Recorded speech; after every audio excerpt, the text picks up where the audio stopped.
जय हिंद। मेरे YouTube channel GK GS and maths media पे आप सभी का हार्दिक स्वागत है। आज मैं आप लोगों को डायलिसिस या अपवहन के बारे में बताने वाला हूँ।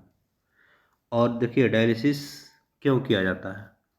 जब किसी व्यक्ति का किडनी खराब हो जाता है, किडनी जिसको हिंदी में ब्रिक बोला जाता है और गुर्दा भी बोला जाता है इसको, तो जब किसी भी व्यक्ति का ब्रिक, किडनी या गुर्दा क्या हो जाता है, खराब हो जाता है, तो उसके शरीर में जो रक्त होता है, उस रक्त में अवांछित पदार्थ या अपशिष्ट पदार्थ अधिक बढ़ जाता है, जिससे मनुष्य की खतरा बढ़ जाती है। तो उसके लिए क्या कराया जाता है, डायलिसिस कराया जाता है। देखिए, यह है एक डायलिसिस मशीन। ये जो मशीन है, डायलिसिस मशीन है। और जो पेशेंट है, उस पेशेंट के धमनी से ब्लड निकाला गया है। यहाँ पे लिखा गया है आर्टरी। आर्टरी मीन्स होता है धमनी।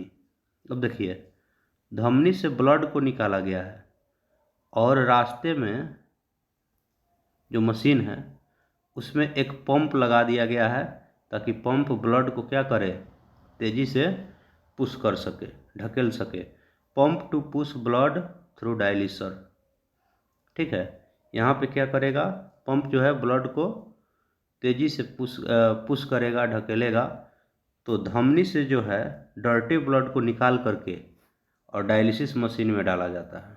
यहाँ पे ब्लड जा रहा है कहाँ, डायलिसिस मशीन में। डायलिसिस मशीन में क्या क्या रहता है देख लीजिए। टैंक ऑफ वाटर रहता है, वाटर का एक टैंक रहता है जिसमें ग्लूकोज और साल्ट्स उपस्थित रहते हैं। और डायलिसिस ट्यूब भी रहता है उसमें। तो डायलिसिस ट्यूब जो है SPM, सिलेक्टिवली परमिएबल मेम्ब्रेन का, जैसे सेल्यूलोज का बना रहता है। और इस मशीन से जब रक्त पास होता है तो रक्त में या ब्लड में जितने भी अपशिष्ट पदार्थ हैं, वे सभी अपशिष्ट पदार्थ जो डायलिसिस मशीन का विलयन है, उस विलयन में चला जाता है। और क्लीन ब्लड जो है, ब्लड यहाँ से क्लीन होकर के फिर कहाँ डाल दिया जाता है, वेन में डाला जाता है।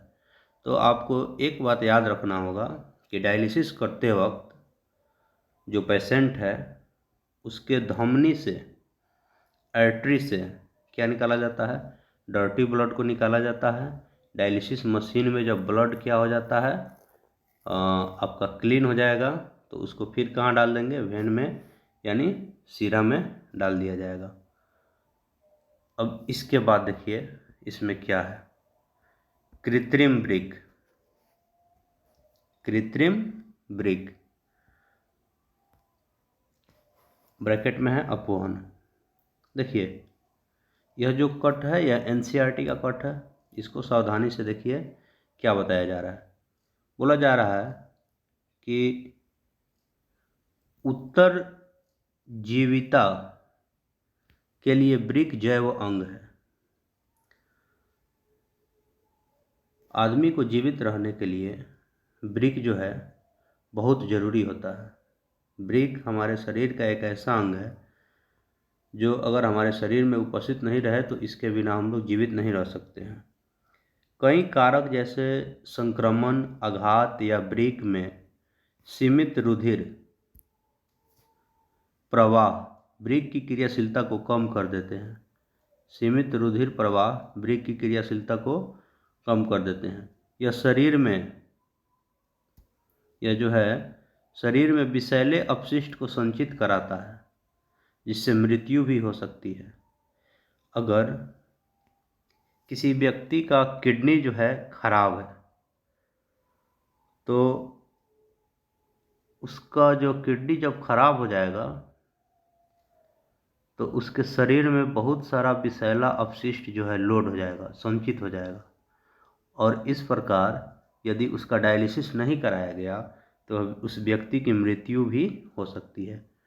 ब्रिक के अप्रक्रिय होने की अवस्था में कृत्रिम ब्रिक का उपयोग किया जा सकता है। जब किसी व्यक्ति का वृक्क खराब हो जाता है तो वह किस प्रकार के वृक्क का उपयोग करता है? कृत्रिम वृक्क का उपयोग करता है। एक कृत्रिम वृक्क नाइट्रोजनी अपशिष्ट उत्पादों को रुधिर से अपवहन द्वारा निकालने की एक युक्ति है। अगर आपसे पूछा जाए कि बताइए कृत्रिम वृक्क किसे कहते हैं, तो कृत्रिम वृक्क क्या है? एक कृत्रिम वृक्क नाइट्रोजनी अपशिष्ट उत्पादों को रुधिर से अपवहन द्वारा निकालने की एक युक्ति है। तो कृत्रिम वृक्क से जो अपशिष्ट पदार्थ निकाला जाता है वह किसके यौगिक होते हैं? नाइट्रोजन के यौगिक होते हैं। और नाइट्रोजन के यौगिक यानी यूरिया होता है। यूरिया का फॉर्मूला क्या होता है? CONH2 का होल 2 या NH2CONH2 या आपका होगा NH2CONH2। तो क्वेश्चन पूछा जाता है एग्जाम में कि कृत्रिम वृक्क से किस प्रकार के अपशिष्ट उत्पादों को निकाला जाता है? तो नाइट्रोजन के अपशिष्ट उत्पादों को डायलिसिस द्वारा रुधिर से क्या किया जाता है? अलग किया जाता है। कृत्रिम वृक्क बहुत सी अर्धपरागमय आस्तर वाली नलिकाओं से युक्त होती है। कृत्रिम वृक्क में बहुत सारा क्या होता है? अर्धपरागमय झिल्ली होता है। ये नलिकाएं अपवहन द्रव से भरी टंकी में लगी होती है और यह जो ट्यूब बनाया गया है इसमें इस ट्यूब को जो डायलिसिस लिक्विड है, डायलिसिस अपवहन द्रव, उसी से भरी टंकी में इसको लगा दिया जाता है। इस द्रव का प्रसरण दाब रुधिर जैसा ही होता है। उस द्रव का प्रसरण दाब ऑस्मोसिस प्रेशर, ठीक है, ब्लड के जैसा ही होता है, रुधिर के जैसा ही होता है। लेकिन इसमें नाइट्रोजनी अपशिष्ट नहीं होते हैं। लेकिन जो टंकी है, उस टंकी में जो द्रव है, लिक्विड है, उसमें पहले से कौन सा अपशिष्ट नहीं होता है? नाइट्रोजनी अपशिष्ट नहीं होते हैं। रोगी के यानी पेशेंट के, रोगी के रुधिर को यानी ब्लड को इन नलिकाओं से प्रवाहित कराते हैं। ये जो परागमय झिल्ली वाला नलिका है मशीन में, तो पेशेंट के ब्लड को निकाल करके उसी से प्रवाहित कराया जाता है। इस मार्ग में रुधिर से अपशिष्ट उत्पाद विसरण द्वारा अपवहन द्रव में आ जाते हैं। शुद्धिकृत रुधिर वापस रोगी के शरीर में पंपित कर दिया जाता है। जब ब्लड शुद्ध हो जाता है डायलिसिस द्वारा, तो फिर जो पेशेंट है उसको पुनः उसी के शरीर में पंप कर दिया जाता है। यह वृक्क के कार्य के समान है, लेकिन यह जो है डायलिसिस वृक्क जिस तरह से हमारा कार्य करता है उसी के समान है, लेकिन एक अंतर है कि इसमें कोई पुनर्अवशोषण नहीं है। इसमें पुनर्अवशोषण जैसे किडनी में होता है कि बाद में, मतलब जब वृक्क द्वारा मूत्र अलग कर दिया जाता है तो उसके बाद भी उसमें जो वांछित पदार्थ है उसको अवशोषित किया जाता है, लेकिन इसमें पुनः अवशोषण नहीं है। प्रायः एक स्वस्थ वयस्क में प्रतिदिन 180 लीटर आरंभिक निस्यंद वृक्क में होता है। अगर कोई व्यक्ति स्वस्थ है तो प्रतिदिन 180 लीटर निस्यंद जो है छानने की प्रक्रिया वृक्क में होता है। अब आप समझिएगा, कहिएगा कि तो बहुत ज़्यादा है। 180 लीटर का अर्थ यह है कि 180 लीटर वृक्क से होकर गुजरता है। हमारे शरीर में समझिए कि 5 लीटर ब्लड है, तो 5 लीटर ब्लड तो वृक्क द्वारा पूरा बाहर नहीं ना निकलता है, शरीर में ही ना रहता है। तो वहीं 5 लीटर करके पूरा अगर उसका क्षमता निकाला जाए तो कितना? 180 लीटर आरंभिक निस्यंद होता है। यद्यपि एक दिन में उत्सर्जित मूत्र का आयतन वास्तव में 1 या 2 लीटर है, क्योंकि शेष निस्यंद वृक्क नलिकाओं में पुनः अवशोषित हो जाता है। एक दिन में उत्सर्जित मूत्र का आयतन कितना होता है? 1 या 2 लीटर होता है। तो यह है आपका कृत्रिम वृक्क। और